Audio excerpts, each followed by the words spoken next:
Bonjour. Imaginez un instant que vous ayez deux spécialistes IA sous la main. D'un côté, un génie super créatif, de l'autre, un exécutant ultra fiable. Lequel choisir?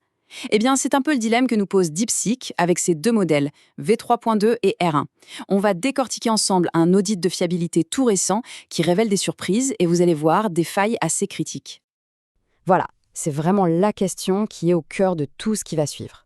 C'est un paradoxe qui pourrait complètement changer notre façon d'utiliser ces outils. Alors, plongeons là-dedans, histoire de bien comprendre ce qui se trame. Alors, tout commence avec une décision stratégique assez intéressante de la part de DeepSeek. Au lieu de nous proposer un seul grand modèle à tout faire, ils ont décidé de diviser leur offre en deux spécialistes. Chacun a sa propre mission, bien précise.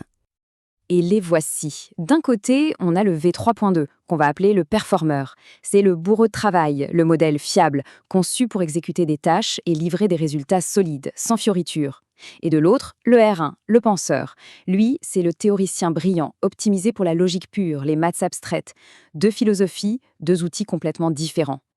Bon, maintenant, passons au crash test. Pour vraiment saisir leurs forces et leurs faiblesses, l'audit les a mis en compétition dans des scénarios bien concrets.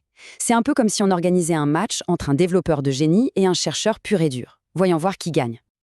Et les résultats sont vraiment sans appel. Regardons ça de plus près. Pour générer du code, V3.2 est le leader incontesté. C'est direct, c'est efficace. R1, de son côté, a cette tendance à surintellectualiser, à compliquer inutilement les choses. Par contre, attention, dès qu'on touche à la logique mathématique pure, là, R1 est absolument dominant. Il n'y a pas photo.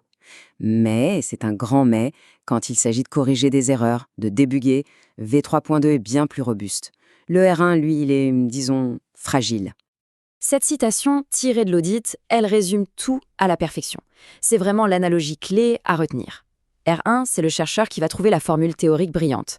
V3.2, c'est le développeur qui va prendre cette formule et la transformer en code qui marche, qui est solide. On ne demande pas à un théoricien de coder une application de production, n'est-ce pas? Eh bien, c'est exactement ça.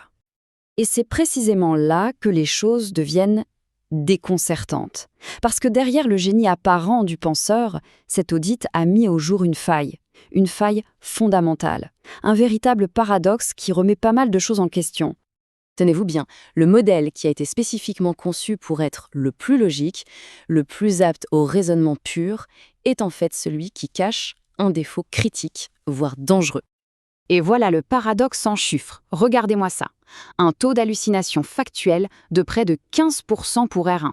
C'est juste énorme. Ça veut dire qu'il invente des faits de toutes pièces. En comparaison, V3.2 est à 3%, ce qui est dans la norme des meilleurs modèles du marché. Pour faire simple, le modèle de raisonnement pur invente des faits presque une fois sur 7.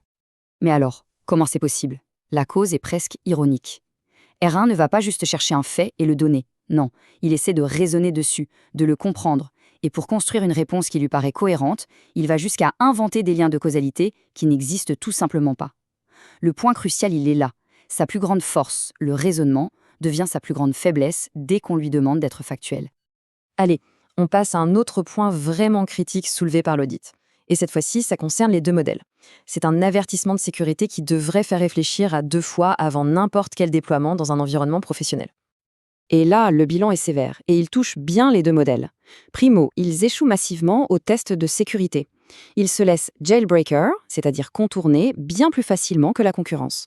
Secondo, leur infrastructure soulève de vraies questions sur la conformité RGPD, surtout quand on manipule des données sensibles. La conclusion de l'audit est sans appel.